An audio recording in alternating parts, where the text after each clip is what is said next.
Ertesi sabah, güneş doğduğu anda uyandık. Doğuda dağ zirveleri parlıyordu ve uyanmamızın sebebi yalnızca yüzümüze çarpan güneş değildi. Daha çok o muhteşem çığlıklardı.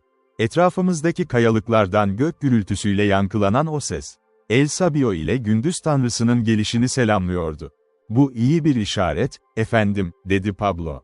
El Sabio'nun böyle alaycı bir şekilde mızmızlanması, gün doğumunda sık sık yapmıyor. Ama yaptığında, şanslı bir gün geçireceğimizden hiç şüphe duymuyorum. Ve şunu söylemeliyim ki, diye söze girdi Yang, birkaç gün içinde onun botlarını yiyeceğim bir adam için, bu sabah kendimi son derece neşeli hissediyorum.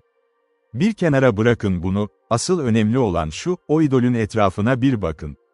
Bu işin açılmadığından hiç emin değilim. Belki dün yeterince ağırlık vermedik. Ya da diğer uçtan yukarı çıkıyor olabilir. Her neyse, kahvaltıdan sonra ona bir kez daha vuracağım. Ve ne kadar az yiyeceğimiz olduğunu düşünürsek, o kahvaltıyı bitirmek de uzun sürmeyecek. Gerçekten de, kahvaltımızı yemek çok zaman almadı. Yang erzaklarımızı kısa sürede tüketti ve emin değilim, sonunda başladığımızdan daha aç mıydık yoksa değil mi? Hazır olduğumuzda, güneş hala doğuda alçaktı. Parlak ışınlar Çekmul heykelinin üzerine, büyük taş sunağın üzerine ve uçurumdaki nişin derinliklerine çarpıyordu. İdolün öyle yerleştirildiğini fark ettik ki, ilk güneş ışınları, doğudaki iki büyük zirve arasındaki yarıktan geçerek yalnızca nişin üzerindeki uçurumu aydınlatıyordu. Vadinin geri kalanı gölgede kalıyordu. Güçlü güneş ışığı derinlere nüfuz ettikçe, sunağın arkasındaki çukur artık önceki öğleden sonrasındaki gibi siyah gölgelerle dolu değildi. Yangın neredeyse içine düştüğü delikte açıkça görünüyordu. Daha iyi ışıktan yararlanan kayıp yük ajanı, kesinlikle orada, Demiryolu Hizmetleri Departmanı için uygun bir yer bulmuştu. Girintinin derin kısmını dikkatlice inceledi ve kısa süre sonra bir keşfin müjdesini veren bir çığlık kopardı. Etrafına toplandık. Birbirinin üstüne sabitlenmiş, çapraz konumda metal kazıklar vardı. Ve bu çiviler, girintinin tavanındaki bir noktaya bakıyordu. Güçlü ışıkla bile siyah gölgeler arasında seçmek zordu, ama ne kadar uzun bakarsam, o kadar belirginleşiyordu. Tavanda küçük bir açıklık vardı. "Bir kez daha patikaya düştük," diye bağırdı Yang. "Tabii ki düştük. Umut verici görünmüyor ama işte burada. Eğer bu kralın sembolü değilse, ilk çivinin hemen yanına oyulmuş olan o sembol, o zaman hazır olun beni o idolun üstüne vurmaya." Yaşasın! Pablo, Yang'ın ne dediğini anlayamıyordu. Ama jestlerinden yapılan mutlu keşfin doğasını anlamak zor değildi. Saygı ve zaferin tuhaf biçimde harmanlandığı bir tonla bana döndü. "Size söylememiş miydim, efendim?" El Sabio doğan güneşe kızdığında, her zaman iyi bir şey olur. Pablo bu coşkulu sözleri daha bitirmeden, Yang mağaranın tavanına yarı yolda metal cıvataların üzerinde dikkatlice yürüyordu. Her birini test etti, sonra ağırlığına güvendi. Birkaç dakika sonra tavana ulaştı ve delikten kayboldu. Neredeyse anında sesi geldi, "Biz sağlamız. İşte normal bir merdiven. Hadi gelin." Onu hemen takip ettik. Kalplerimiz heyecanla çarpıyor, bedenlerimiz titriyordu. Bizi vadiden çıkaracak yolu bulmanın sevinci, her şeyi sarmıştı. Küçük bir odaya çıktık, kayadan oyulmuş bir odaya. Yang bizi bekliyordu. Ve bu odadan, uçurumun yüzüne kadar kesilen yarıklardan hafifçe aydınlanan spiral bir merdiven yükseliyordu. Yang'ın liderliğinde çıkmaya başladık.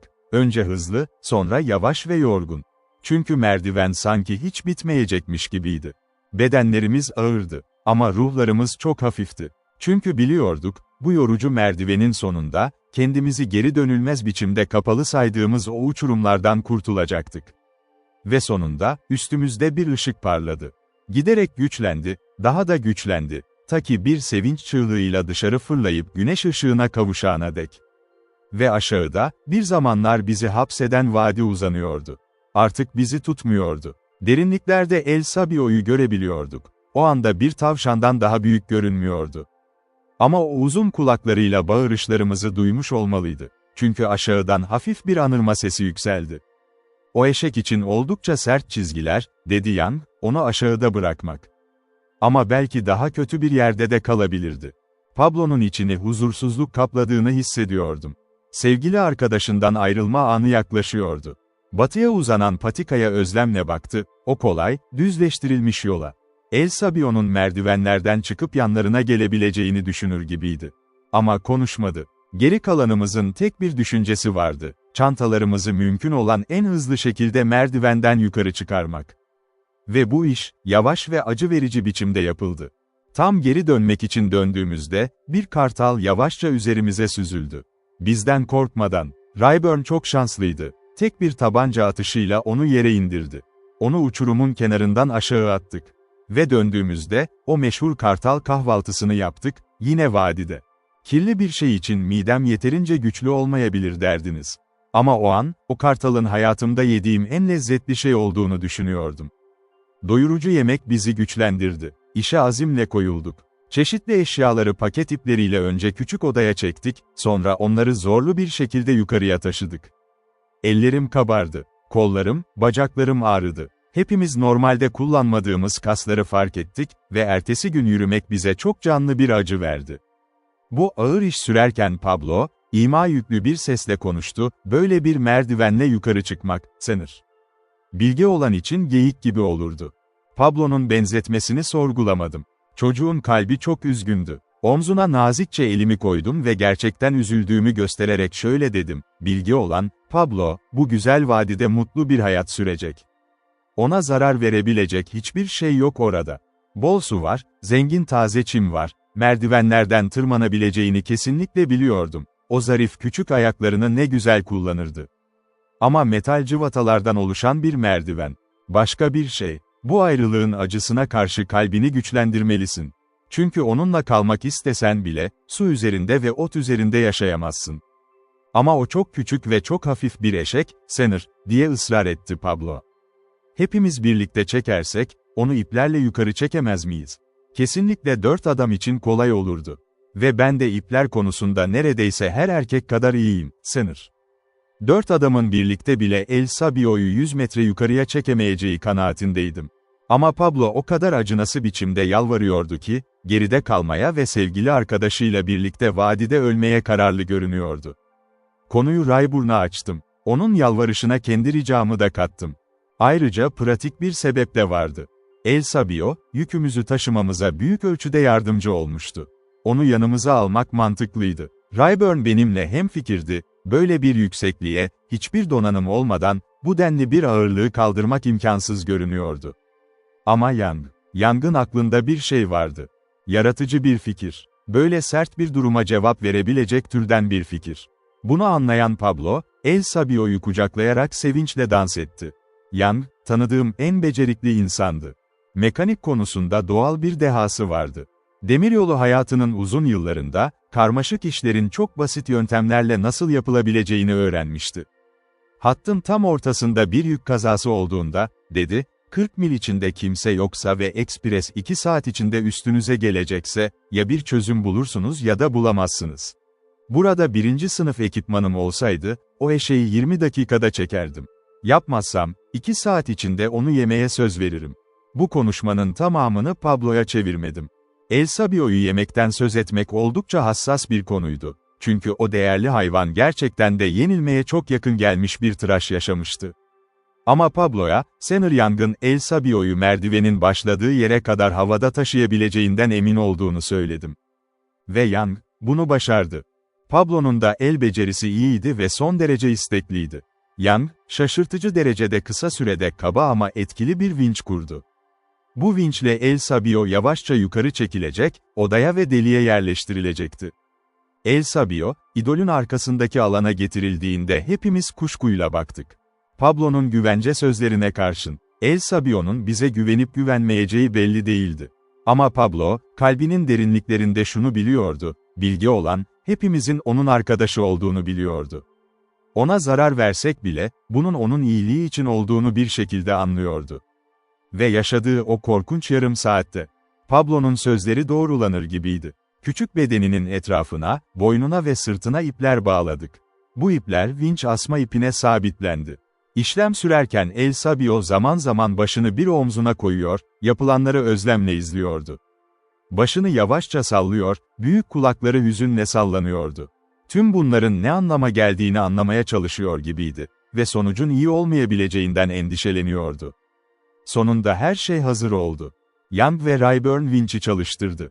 Ayaklarının altından toprak aniden çekilince El Sabio korkudan kaskatı kesildi.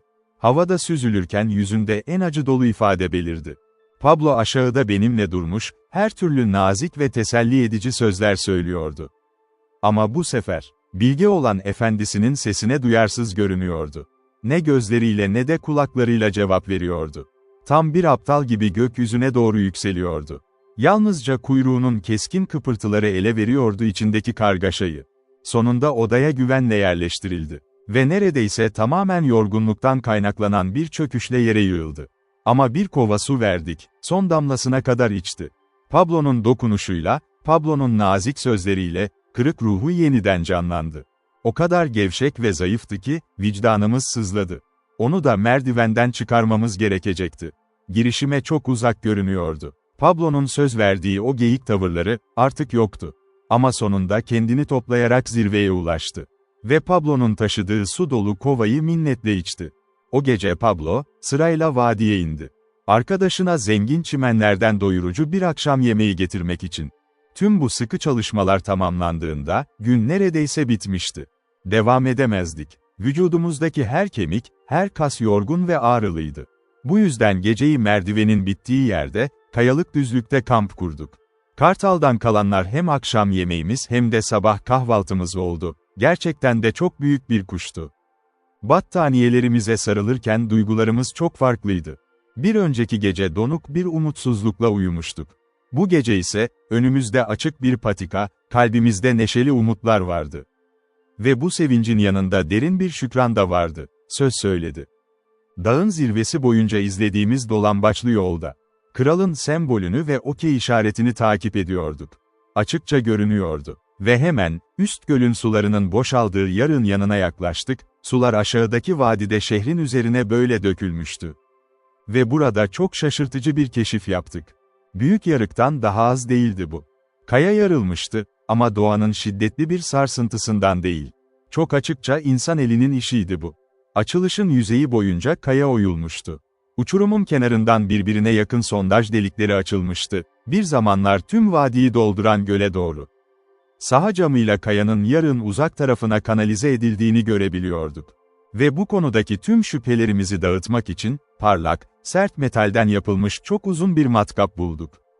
Çıplak kayanın üzerindeki uçurumun yanında yatıyordu. Burada şeytanın kendi işi oldu, dedi Rayburn. Bu olağanüstü durumu tam anlamıyla göz önünde bulundurarak devam etti, bunu yapan kişi aylar, belki yıllar harcamış olmalı. Görünüşe göre sistematik biçimde çalışmışlar. Kasıtlı olarak aşağıdaki tüm kalabalığı boğmuşlar. Mühendislik açısından söyleyebilirim ki bu iyi bir iş. Kaya duvarının neredeyse çöktüğü bu özel noktayı ne kadar akıllıca seçtiklerine bakın. Göle dik olarak ilerlemiş ve böylece suyun itme gücünün tam değerini almışlar. Yanılmıyorsam, kütlenin ortasında üçüncü bir sondaj hattı daha var, ben de böyle yapardım. Merkez önce verirdi, bu da yanları gevşetirdi. Ama böyle bir işi yapmak için ne kadar karanlık bir ruh gerekir. Gerçekten, insanın kanını donduran bir şey vardı burada. Gün be gün, ay be ay, burada yavaş yavaş çalışanlar ve tek bir dürüst darbe vurmadan tüm bir şehri yok etmek.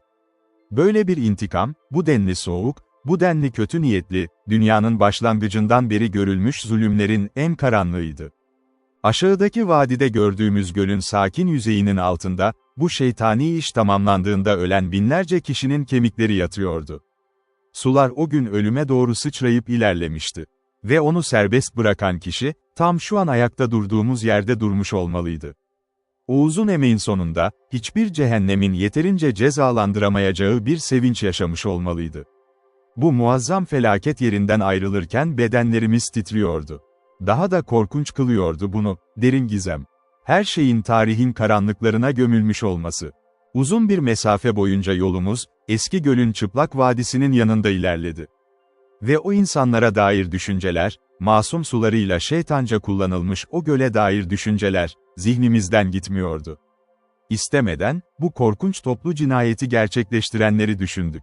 Ve aradığımız insanların, bunlarla bir ilgisi olup olmadığını. Belirsiz bir korku doldu içimize. Gizli bir vahşetin nazik merhameti beklenmiyordu. Bu yüzden karamsar bir ruh haliyle, aralarında az konuşarak yolumuza devam ettik. İzlediğimiz yol büyük bir özenle yapılmıştı. Tıpkı boğulmuş şehrin olduğu vadiye inen patikada bulduğumuz gibi. Dağ yamaçlarının kıvrımları boyunca ustaca taşınmıştı. Eşit ve kolay bir eğim korunmuştu. Açık alanlarda gevşek taşlar temizlenmiş ve kenarlara yığılmıştı. Katı kayalarda daha geniş ve daha sağlam bir tutunak oyulmuştu. Akıntı yarıklarında ise büyük taş levhalar köprü görevi görüyordu. Rayburn mühendislik yeteneğine hayran kaldı. Ray hattı döşemek için çok az ekstra iş gerekeceğini ilan etti. Sağımızdaki vadi giderek alçalıyordu. Eski gölün tabanına ulaştığımızda, taze kanıtlar bulduk. Suyun yıkım motoruna dönüştürülmesi için ne kadar muazzam emek harcanmıştı. Altımızın derinliklerinde, vadinin tüm genişliğine yayılıyordu. Ama artık bu vadi o kadar daralmıştı ki, bir vadi değil adeta bir kanondu. Yüksek ve çok geniş bir taş duvar. O zaman şeytani tasarımın tamamını anladık. Duvara yapılan inşaatla gölün seviyesi tam 300 feet yükseltilmişti. Böylece ortadan ve yanlardan delinip gevşetilen kaya kütlesini dışarı itecek kadar güçlü bir su baskısı oluşmuştu. Tüm eser, sakin ve şeytani bir yaratıcılıkla planlanmıştı. Amacın gerçekleşeceğine dair mutlak bir güvenceyle. İmkansız görünüyordu. Ama kanıt gözlerin önündeydi. İnsan kalbinde bu denli mükemmel, bu denli zalim bir çalışmayı yıllarca sürdürebilecek bir karanlık olabilir miydi? Ve bu bana daha da korkunç geldi. Çünkü bu kötü işi yapanlar artık yoktu. Yüzyıllar geçmişti. Avcılar da, kurbanlar da dünyadan silinmişti. Ama işlenen büyük suçun tüm kanıtı, bu kalıcı taşlarda yaşamaya devam ediyordu. Dünya var oldukça, böylece bu günahkarlar, kendi elleriyle bir anıt dikmişlerdi. Günahlarını anlatan bir anıt. Bu yerden uzaklaşıp ilerlemeye sevindik. Kanon derinleştikçe, karanlık da arttı. Dağların arasındaki derin yarık bizi sardı ve o gölgeler içimizdeki karanlık duygularla uyum içindeydi. Üstümüzde çok yüksekte kayalıklar beliriyordu. Neredeyse birleşeceklermiş gibi görünüyordu. Aralarında yalnızca dar bir mavi gökyüzü şeridi. Altımızda ise uçurum 1000 feet aşağıya dik biçimde iniyordu. Gözlerimiz o derinliği delip geçemiyordu. Küçük bir derenin parıltısı olmasaydı. Yol burada neredeyse tamamen katı kayadan oyulmuştu. Ve karşı taraftaki kayada da benzer bir yolun oyulduğunu gördük. Bu çok tuhaf bir şeydi. Böyle bir enerjinin tekrar edilmesi, bize büyük bir israf gibi göründü. Young bile kendi önerisini pek ciddiye almıyordu. Ama yine de şakasız söyledi. Sanki 2 tarih öncesi demiryolu şirketi, kanonun her iki tarafında da yol haklarını güvence altına almış ve orada rakip hatlar inşa etmeye başlamıştı. Ama asıl mesele şuydu, bu diğer yol, bizim üzerimizde yürüdüğümüz yoldan tam 2 kat genişti. Kanonun bir virajını dönerken, kayada geniş, doğal bir çıkıntıya geldik. Üzerinde büyük bir uçurum çıkıntısı vardı. Gökyüzü bizden saklanmıştı. Ve burada yolumuz, durdu. Boşluğun karşı tarafında, yaklaşık 60 feet ötede, yol yeniden başlıyordu. Sessizlik. Zıplamak için uzun bir süre ister, dedi Rayburn, uçurumun kenarına yaklaşarak. Kısa ve net. Ve haklıydı. Yine de açıktı. Bu kadar emek ve zamana değen kanon yollarının bu noktada bir şekilde birleşmesi gerekiyordu. Tek mantıklı açıklama şuydu, bir zamanlar karşı kıyıya sallanan bir Layana köprüsü vardı. Hala Meksika'nın sıcak topraklarında bulunabilen türden bir köprü. Ve yıllar geçtikçe bu köprü tamamen çürümüştü. Eğer böyle bir köprü hiç olmamışsa, tamamen yok olmuştu. Ve biz, son derece sıkışmıştık. Devam etmek imkansızdı. Geri dönmek ise umutsuzdu. En iyi ihtimalle vadiye dönebilirdik.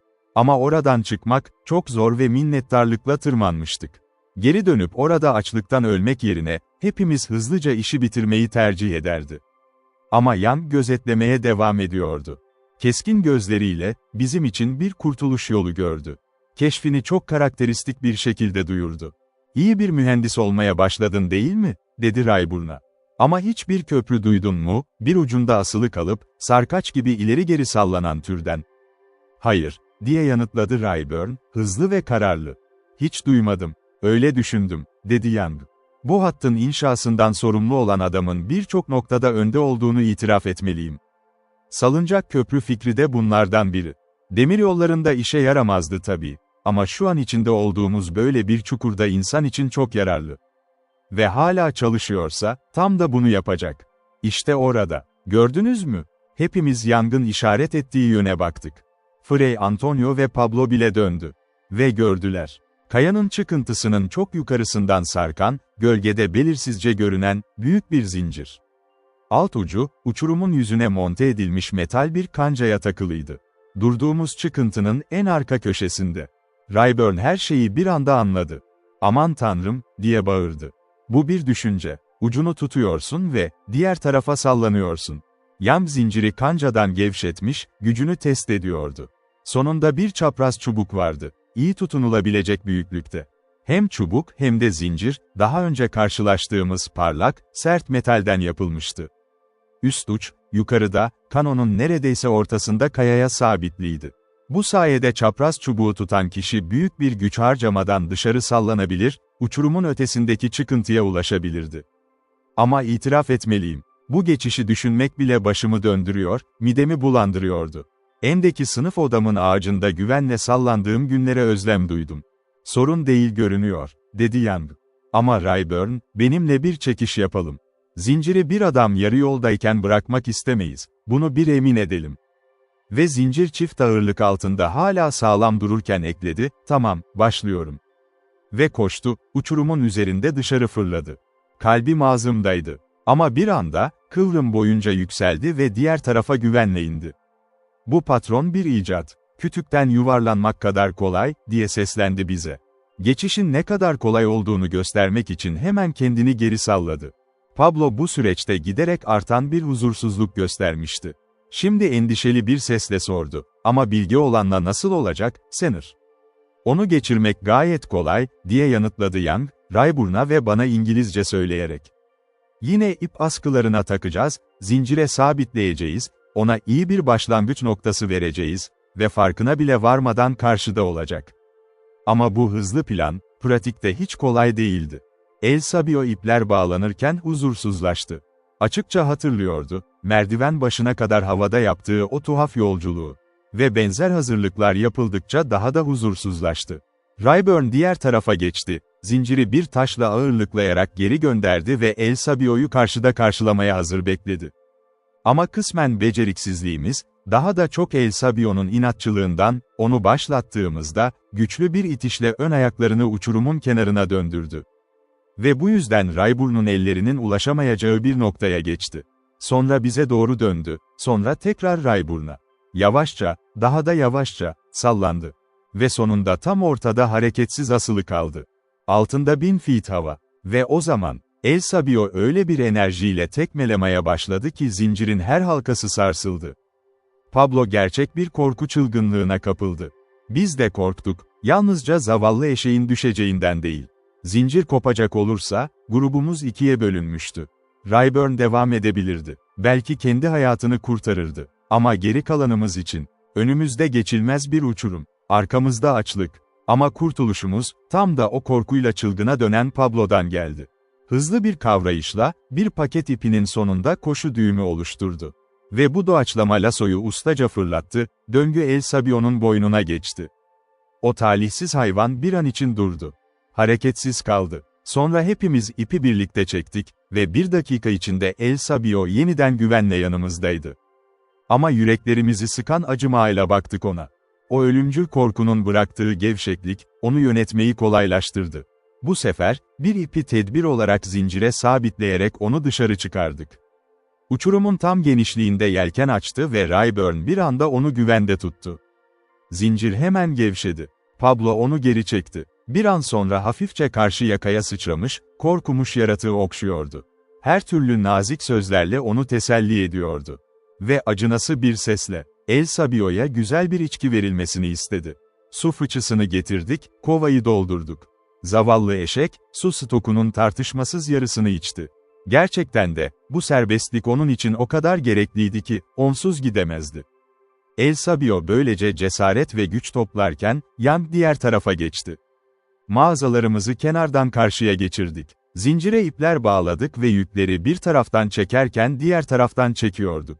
Bu kolay bir işti. Hızlıca bitirdik. Sıra bana gelmişti. O derin uçurumun üzerinden geçmeye hazırlandım. Dip, siyah gölgelerde kayboluyordu. Arada bir su hafifçe parıldıyordu. Kalbim öyle çarpıyordu ki, çubuğu incelerken ellerim titriyor, nefesim düzensiz geliyordu. Kulaklarımda karamsar bir çınlama vardı. Ama arkadaşlarım oradaydı. İpler zincire sabitliydi. Yeterince uzağa sallanamazsam, güvene çekilirdim. Gururum, korkularıma teslim olmamı yasakladı. Ve bu benim için şanslı oldu. Çubuğu sıkıca tuttum. Hızla kenarın üzerinden koştum. Uçurumun kenarına güçlü bir tekme atarak ekstra ivme kazandım. Ve boşluğa döndüm. Hızla aşağı aktım, o korkunç his beni sardı. Deniz tutmasına yakalanmış gibi, geminin altlarından düşerken.